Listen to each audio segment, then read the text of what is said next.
The first day at a new school is hard for anyone, but for 15-year-old Amara, it felt like stepping into a battlefield. She stood at the school gates in oversized clothes, eyes hidden behind thick glasses, gripping her second-hand backpack like a shield.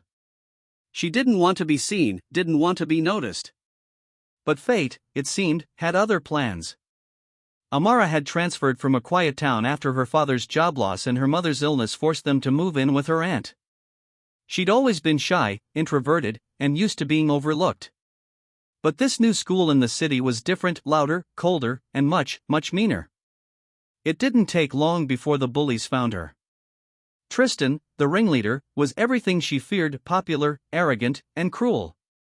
He and his friends thrived on attention, and nothing got more attention than tormenting someone who wouldn't fight back. Amara became their perfect target. They mocked her silence, laughed at her clothes, and mimicked her stutter. Day after day, she endured it with her head down and her mouth shut. One rainy Thursday afternoon, the bullying crossed the line. Amara had just finished lunch in the quiet corner of the courtyard when Tristan and his gang spotted her alone. He whispered something to his friends, smirking as they crept behind her. Before she could react, they grabbed her arms and legs, lifting her off the ground. She screamed, but her voice was swallowed by the rain and laughter. Without warning, they hurled her into the nearby dumpster. The lid slammed shut with a loud bang. Inside, the stench was unbearable.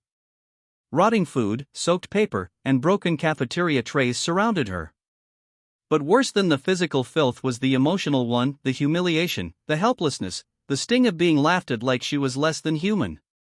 Amara sat still for a moment, rainwater dripping through a crack in the lid, mixing with the tears on her cheeks. Then, something shifted inside her. A flicker of something long buried. Something strong.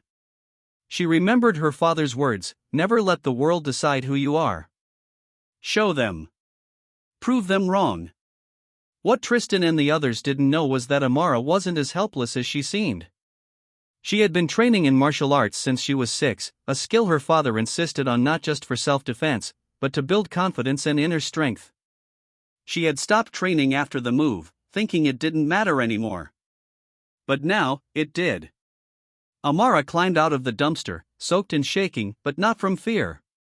She found them still near the courtyard, doubled over with laughter. The moment they saw her, their smiles faltered. Something in her eyes was different. Focused. Calm. Dangerous. Tristan snickered. Did the trash take out itself? That was the final straw. Amara stepped forward. You think this is funny? Her voice was soft but firm, like steel wrapped in silk. He rolled his eyes and reached out to shove her back. But his hand never made eye.